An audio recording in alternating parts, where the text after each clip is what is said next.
మోసపోయిన అంగన్వాడీ అక్క చెల్లెమ్మలకు అండగా జనసేన పార్టీ ఉంటుంది. అంగన్వాడీ అక్క చెల్లెమ్మలకు ఇచ్చిన మాట తప్పిన జగనన్న రాష్ట్ర వ్యాప్తంగా అంగన్వాడీ టీచర్లు మరియు హెల్పర్లు చేస్తున్నటువంటి నిరసన సమ్మెకు రాష్ట్ర వ్యాప్తంగా జనసేన పార్టీ పూర్తి మద్దతు తెలుపుతున్న సందర్భంగా ఏలూరు జిల్లా నూజివీడు నియోజకవర్గం అంగన్వాడీ వర్కర్స్ మరియు హెల్పర్స్ యూనియన్ వారి నిరవధిక సమ్మెకు మద్దతుగా ఉమ్మడి కృష్ణా జిల్లా అధికార ప్రతినిధి మరియు నూజివీడు నియోజకవర్గం జనసేన పార్టీ నాయకులు మరీదు శివరామకృష్ణ గారు జనసేన నాయకులు వారికి సంఘీభావం తెలుపుతూ వారి న్యాయపరమైన కోరికలను తీర్చే వరకు ఈ సమ్మెలో జనసేన పార్టీ ప్రత్యక్షంగా పరోక్షంగా అన్ని విధాల సహాయ సహకారాలు ఇస్తామని భరోసా ఇవ్వడం జరిగింది. జై జనసేన. ఈ కార్యక్రమంలో జనసేన పార్టీ నాయకులు ఉమ్మడి కృష్ణా జిల్లా అధికార ప్రతినిధి మరీదు శివరామకృష్ణ, ముమ్ములనేని సునీల్ కుమార్, బండారు రాజు, చెరుకుపల్లి కిషోర్, నాగరాజు మరియు నియోజకవర్గ వీర మహిళా నాయకురాలు రామశెట్టి తేజస్విని పాల్గొన్నారు.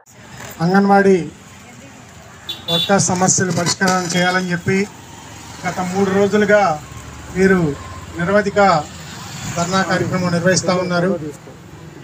ఈ కార్యక్రమం 3 రోజులుగా నిర్వహిస్తున్న మీ అందరికీ కూడా ముందుగా జనసేన పార్టీ నూజివీడు నియోజకవర్గం తరఫున అలాగే ఉమ్మడి కృష్ణా జిల్లా పార్టీ తరఫున మీ అందరికీ కూడా హృదయపూర్వక అభినందనలు, ధన్యవాదాలు తెలియజేస్తూ ఉన్నారు. ఈరోజు మీకు మద్దతు తెలియజేయడానికి మేమందరం కూడా టౌన్ మా పార్టీ నాయకులు సునీల్ గారు, రాజు గారు, అలాగే మండల పార్టీ ప్రధాన కార్యదర్శి కిషోర్ గారు మేమందరం కూడా ఇక్కడికి రావడం జరిగింది. ఈ న్యాయమైన సమస్యల్ని ఖచ్చితంగా ప్రభుత్వం పరిష్కరించాల్సిన అవసరం ఎంతైనా ఉంది. ఈరోజు మనమేమి గొంతెమ్మ కోరికలు అడగట్లేదు, అట్లాగే ఎమ్మెల్యేలకు లాగా మాకు రాచ మర్యాదలు కల్పించండి అని చెప్పి మనం అడగట్లేదు.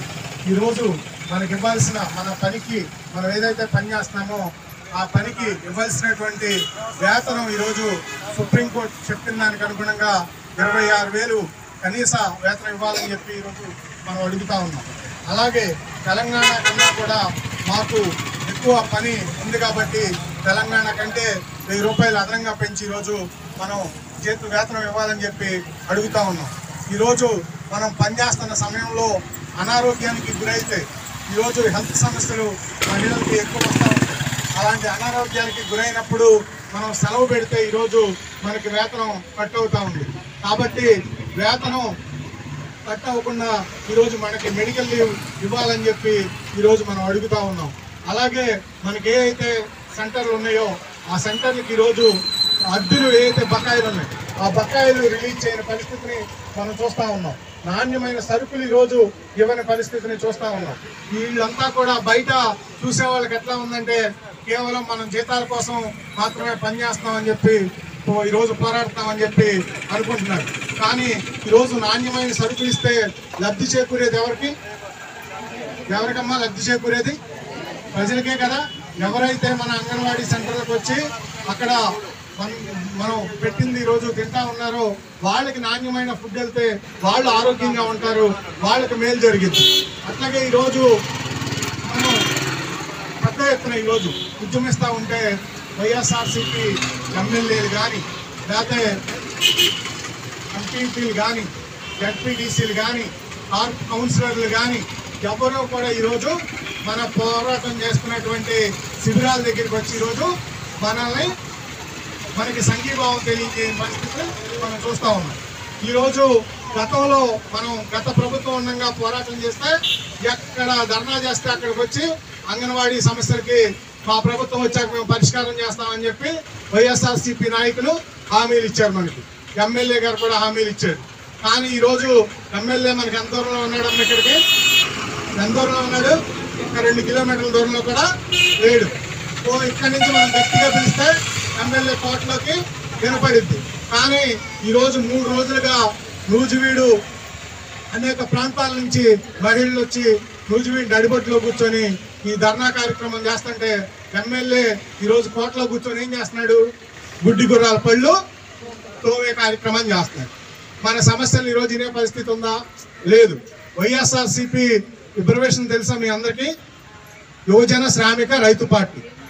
ఈరోజు ఆ పార్టీలో ఉన్నటువంటి యువజన అనే పదానికి ఏదైతే పెట్టుకున్నారో దానికి న్యాయం చేయట్లా.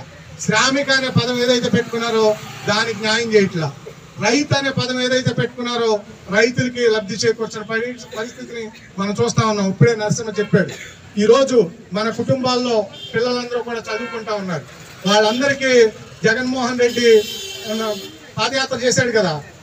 ఏం యాత్ర చేశాడమ్మా? పాదయాత్ర ఏం చేసింది? పాదయాత్రలో అందరికి ముద్దులు పెట్టాడు. గుర్తుందా? అందరికి ముద్దులు పెట్టి పాదయాత్ర చేస్తే అందరూ కూడా వచ్చాక అమ్మో ఎంత ఆప్యాయంగా చూసుకుంటాడు మమ్మల్ని అందరినీ అని చెప్పి మనందరం కూడా సంతోషించాం. అమ్మో జగనన్న రావాలి అని చెప్పి పాటలు పాడాం. ఏం పాట అది బాగా పాడారు అందరూ? రావాలి జగన్ అని చెప్పి మంచి మంచి పాటలు పాడాం మనం. ఇప్పుడు అందరూ కూడా పోవాలి జగన్ అంటున్నారు. ఎందుకని? ఈరోజు ఏదైతే మాట తప్పను మడిని తిప్పను అన్నాడో అన్నీ కూడా మాట తప్పడం మడిని తిప్పడమే ఈరోజు వైఎస్ఆర్సీపీ ప్రభుత్వం అధికారంలోకి వచ్చిన తర్వాత చేస్తున్న పరిస్థితిని మనం చూస్తూ ఉన్నాం. ప్రత్యేక హోదా దగ్గర నుంచి అన్నీ కూడా ఈరోజు మాట తప్పని పరిస్థితిని మనం చూస్తూ ఉన్నాం. ఈరోజు మన కుటుంబాల్లో విద్యార్థులు చదువులు ముగించుకుని ఉన్నారు. ప్రతి నెల ప్రతి సంవత్సరం జనవరి 1కి జాబ్ క్యాలెండర్ విడుదల చేస్తా అన్నాడు.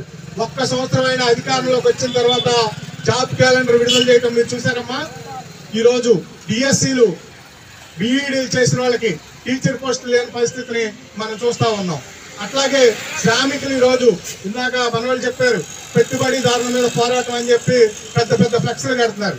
దొంగ అని అరిచిన సందంగా పెత్తందారులే వాళ్ళు, పెట్టుబడిదారులే వాళ్ళు ఎవరి మీద పోరాటం చేస్తున్నారు? ఈరోజు పేదోళ్ళ మీద పోరాటం చేస్తూ వాళ్ళు పెట్టుబడిదారులు ఈరోజు క్లాసికల్ వార్ అని చెప్పి ముద్దు పేరు పెట్టి ఈరోజు ఆ పదాన్ని కూడా ఈరోజు అవహేళన చేస్తున్న పరిస్థితిని మనం చూస్తూ ఉన్నాం. ఈరోజు రైతులు ఉన్నారు. రైతులకు సంబంధించి తుఫాను వల్ల ఎంత నష్టపోయారో మన గ్రామీణ ప్రాంతాల్లో చూస్తూ ఉన్నాం. ఈరోజు వాళ్ళ కన్నీళ్లు తుడిచే నాదుడు లేడు, కనీసం వాళ్ళని పలకరించే నాదుడు లేడు, ధైర్యం చెప్పే నాదుడు లేడు, వాళ్ళని హక్కును చేర్చుకునే నాదుడు లేదు, పంట నష్టాన్ని అంచనా వేసిన పరిస్థితి లేదు. ఇలాంటి పరిస్థితుల్లో ఈరోజు ఎమ్మెల్యే కోటలో కూర్చొని అన్నాడు తప్ప ఈరోజు పంట నష్టపోయిన ప్రాంతాలకు వెళ్ళి చూడని పరిస్థితిని మనం చూస్తూ ఉన్నాం. ఇట్లాంటి ప్రభుత్వాన్ని మనం సాగనంపాల్సిన అవసరం ఎంతైనా ఉంది. ఈరోజు మనం 3 రోజులుగా ఇక్కడ మనం చేస్తూ ఉంటే అధికారులకి చలనం లేదు, ప్రజాప్రతినిధులకు చలనం లేదు. దున్నపోతు మీద వర్షం కురిస్తే ఏ విధమైన రెస్పాన్స్ వస్తే మనకి? దున్నపోతు మీద వర్షం కురిస్తే ఏమన్నా పట్టించుకుంటుందో? దున్నపోతు ఊరికి అలా జలతరిచ్చింది. మొత్తం ఎంత వర్షం కురిసినా కానీ జారిపోయి కింద పడిపోతుంది. కాబట్టి ఈ దున్నపోతులుగా వ్యవహరిస్తున్నటువంటి ప్రభుత్వానికి చలనం వచ్చేలా అంగన్వాడీ పోరాటం ఉండాల్సిన అవసరం ఉంది. అప్పుడు మాత్రమే మీ న్యాయమైన కోరికలు పరిష్కారం అవుతాయి అని చెప్పి మేము జనసేన పార్టీగా అభిప్రాయపడతా ఉన్నాం. ఉమ్మడి ఆంధ్రప్రదేశ్లో హైదరాబాద్ నడి ఒడ్డున పెద్ద ఎత్తున రాష్ట్రం కలిసి ఉండగా అంగన్వాడీలు 2001, 2, 3 ఆ ప్రాంతాల్లో పెద్ద ఎత్తున గత ప్రభుత్వం ఉండగా పోరాటం చేశారు. అప్పుడు పాలకులకు వ్యతిరేకంగా మన హైదరాబాద్లో మనం పోరాటం చేస్తుంటే మీ అందరూ కూడా పాల్గొని ఉంటారు. అప్పుడు మేమందరం కూడా స్టూడెంట్ యూనియన్ నాయకులుగా ఉన్నాం. అప్పుడు మన గుండెల మీద గుర్రాలని తొక్కించారు, గుర్రాలను ఎక్కించారు, మనల్ని లాఠీ చార్జీలతో రక్తం వచ్చారు. హైదరాబాద్ నడి ఒడ్డున మనల్ని కొట్టారు. పెద్ద ఎత్తున మనం పోరాటం చేసాం. ఆ పోరాట ఫలితంగా ఆ రోజు ఉన్నటువంటి రాష్ట్ర ప్రభుత్వం ఓడిపోయింది. మీరు కనుక ఇప్పుడు కూడా అంగన్వాడీ సమస్యలు పట్టించుకో